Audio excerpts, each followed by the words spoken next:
Eto, binibigyan ng Office of the Ombudsman ng 2 linggo o 15 days para magsumite ng kanyang sinumpaang salaysay o kontra abit-abit nga po na tinatawag sa mga kasong kakaharapin ni dating Speaker Martin Romualdez na kamag-anak ni Pangulong Marcos.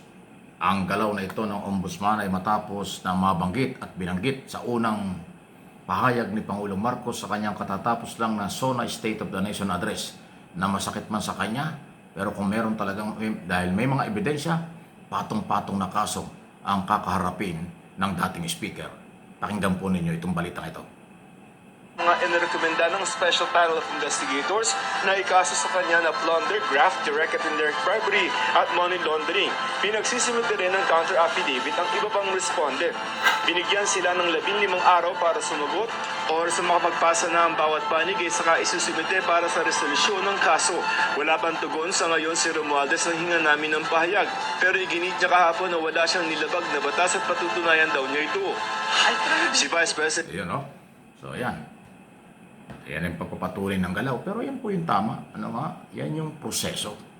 May ebidensya laban sa kanya, tapos bibigyan ng 15 days para sumagot, tapos i-evaluate ng ombudsman yung lahat ng kanyang isusumite kasi nakaready na yung ebidensya at pagpapatunay sa patong-patong na kaso para parte ng due process sa rule of law, bigyan ng pagkakataon ang akusado. At pagkatapos magsumite at hindi naman kailangan tapusin yung 15 days, pwedeng after 2 days magsumite siya pag inaral ng ombudsman sa loob ng ilang araw, pagsasamahin yung ebidensya nila at saka yung counter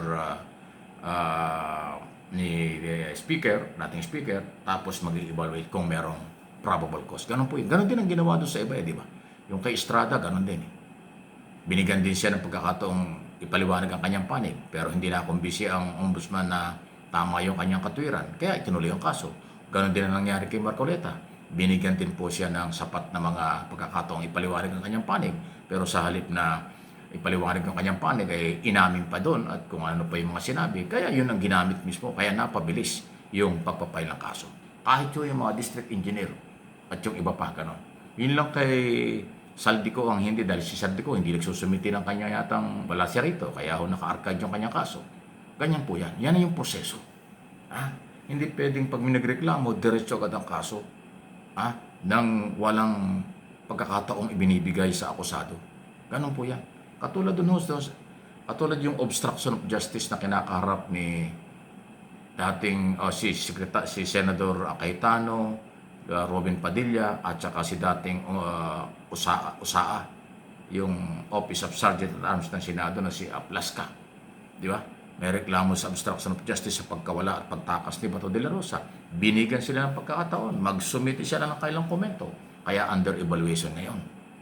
Pag nakita rin ng ombudsman na mahina yung kailang depensa, itutuloy yung kasong obstruction of justice. Ganyan din ho mangyayari kay dating Speaker Martin Romualdez.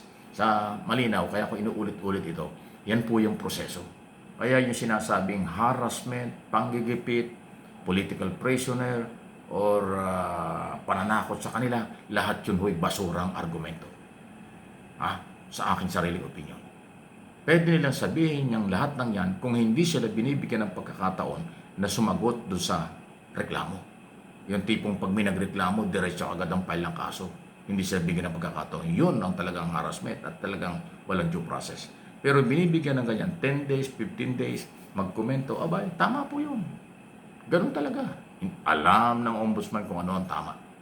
Kaya kung ano man ang kailang gagawin, ay pinapaubayan ng Pangulo at pinagkakatiwalaan ng Pangulo, tayo rin mamamayan mag-aabang na. After all, ang lahat ng isyong ito, ang mamamayan Pilipino, lalo na kung pera ng bayan na pinag-usapan ang complainant, biktima, sa bilyong-bilyong nawawala sa flood control project at iba pang infrastructure project na ghost project at saka substandard na mga ginawa nila. Grabe. Isang araw nagsalita naman si Secretary Vince Dizon. Nakakalungkot talaga. Patuloy sila nakakadiscovery until now ng malalaking mga proyekto na walang nangyari. Nakatenga, putol yung project, walang ginawa. ng ilang taon, pero ubos yung pera. Ganyan silang kagarapal. Yung mga proponent ng project, mga district engineer, at mga kontraktor ang nagsabwatan. Kaya yung mga unang mga kaso at na-discovery, maliit lang yun. Patuloy pa hong nakaka-discovery ngayon ang DPWH sa mga pag-ikot-ikot ng sekretary. Matindi ho talaga. Matagal na tayong ninanakawan ng mga korap sa executive department, kontraktor at mga politician. Hindi natin alam ng ganong kagarapal. Walang ginawa ang nakaraang mga gobyerno. Posibleng kinusinti pa. Alam naman nilang merong anomalya, walang ginawang pag-iimbestiga at pagpapakulong. Ngayon, under Marcos administration, ginawa ang lahat. In-expose, inimbestigahan, kinasuhan, ipinakulong. Tapos kayo galit pa. Mga Pilipino, nagagalit pa kayo. Di ba dapat natutuwa kayo pag ang gobyerno ay nagpapakulong ng korap? Matuwa tayo dahil ipinaglalaban ng gobyerno ang pera ng mamamayan. Pero may mga sektor na galit sa gobyerno pag nakulong yung kanilang mga kasamahan. Tanungin nyo yung mga ipinagtatanggol nyo kung korap pa sila o hindi. Hindi naman aamin yan. Ano ba ang standard ng buhay nila? Ano ba ang kailang kalagayan? Ganun po dapat eh. Matatawa ka rin ako talaga. Kaya nga ho, yung mga gumagawa ng masama, sila yung mapanlin lang. Sila yung madrama, maraming palusot, walang argumento. Isa lang argumento, harassment, panggigipit. Ayan. Pero wala naman. Katulad itong issue ng investigasyon sa flood control ng 18 Maleta Boys. Ayan. Sabi ni Erwin Tulfo, Senador Tulfo, na chairman ng Blue Ribbon Committee, gusto niya mag-imbestiga, ayaw na daw ngayon ng minority. Yun daw mga minority ang nang humahara ngayon. Huwag na daw imbestigahan, huwag na daw ituloy ang imbestigahan sa Maleta Boys. Ayaw na mag-imbestiga ng minority. Eh sila yung maingay na tinigil daw ng gobyerno ang investigasyon ng Blue Ribbon Committee, pinagtatakpan yung mga kasamahan. Ay ngayong buo na yung committee, okay na yung committee, mag-iimbestiga na yung Blue Ribbon, ayaw na ngayon ng oposisyon. Kaya sabi ni Erwin Tulfo, ano bang gusto ng mga tao ito? Nung hindi kami gumagalaw, binabanatan kami, pipilihan daw kami pinagtatakpan. Ngayon mag-iimbestiga na kami, ayaw na nila. O kayong mga supporters ng mga grupong yan, ng Maleta Boys, o ano ang inyong masasabi yan? Baka hindi nyo alam yan. Maraming panliling lang sa inyong grupo. Ayan ang totoo. Gusto na ng Blue Ribbon mag-imbestiga kasi nag-resume na ang second regular session.